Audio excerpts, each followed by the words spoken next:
भारताकडून लाहोरवर देखील आता ड्रोन हल्ला झालेला आहे. तुम्ही एअरफोर्सच्या कामगिरीचं कसं विश्लेषण कराल?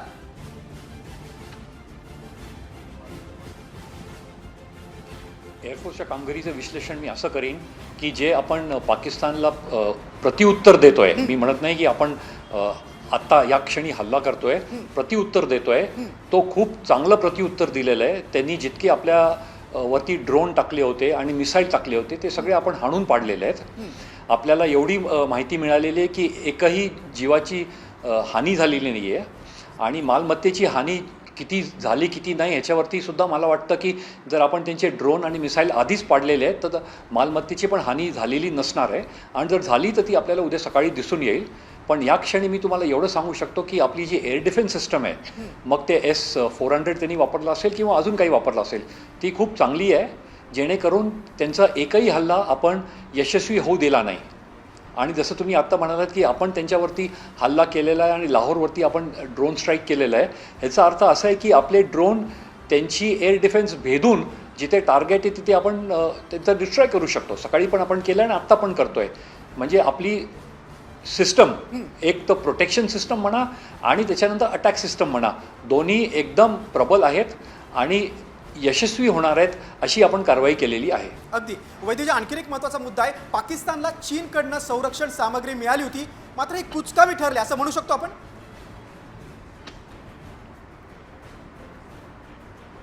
निश्चितपणे मी तर नेहमी म्हणत असतो की पाकिस्तानला जी काही सामग्री चीन देणार आहे किंवा दिली आहे आणि ते वापरणार आहेत, त्याच्यामध्ये दोन मुद्दे आहेत. एक म्हणजे जी सामग्री चीननी दिलेली आहे ती कधीही कुठल्याच युद्धामध्ये त्याला टेस्टिंग केलं नाही आहे आणि ती कशी कामगिरी होणार आहे ते माहीत नाही आहे.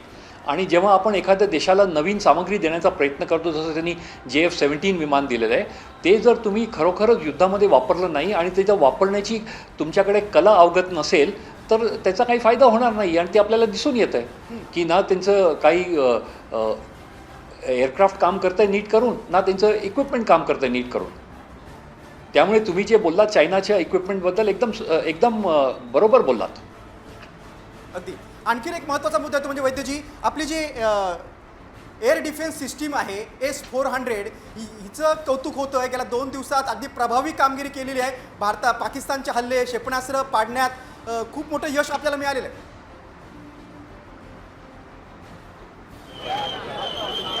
निश्चितपणे म्हणजे हे जे S-400 ही सिस्टम आहे जी आपण रशियाकडनं घेतलेली आहे, आपण ही टेस्टेड सिस्टम घेतलेली आहे. म्हणजे उगीचच कोणीतरी आपल्या देशांनी जसं पाकिस्ताननी त्यांचे शस्त्र चायनाने त्याचे शस्त्र पाकिस्तानवर लादले आहेत तसं आपण केलं नाही आहे. आपण ती सिस्टम पूर्णपणे चेक केलेली आहे आणि जर आपल्याला ती योग्य वाटली तरच आपण घेतलेलं आहे.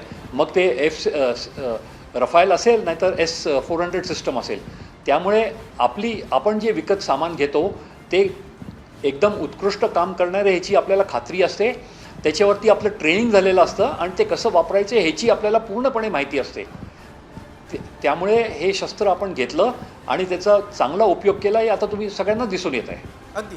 वैद्यजी, आणखीन एक मुद्दा आहे की आर्मी असेल, एअरफोर्स असेल किंवा नेव्ही नौदल असेल, या तिन्ही पातळ्यांवर शेवटी युद्ध लढलं जाणारच आहे. मात्र एअरफोर्स सध्या पहिल्या टप्प्यामध्ये एअरफोर्सची कामगिरी अतिशय प्रभावी होते. थेट आपण पाकिस्तानमध्ये जाऊन हल्ला करतोय आणि पाकिस्तान आपलं काहीच बिघडू शकत नाहीये. म्हणजे सगळी अत्याधुनिक संरक्षण सामग्री भारताकडे आहे.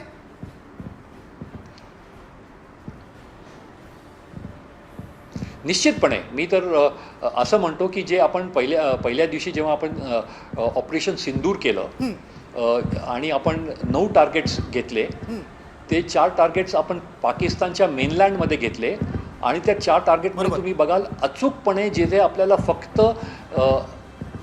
टेररिस्ट कॅम्प्स होते तेच डिस्ट्रॉय करायचे होते आणि नेमकं तेच केलं. त्यामुळे त्याच्या शेजारची थोडं थांबवतो तुम्हाला, कारण अतिशय महत्त्वाची बातमी आलेली आहे.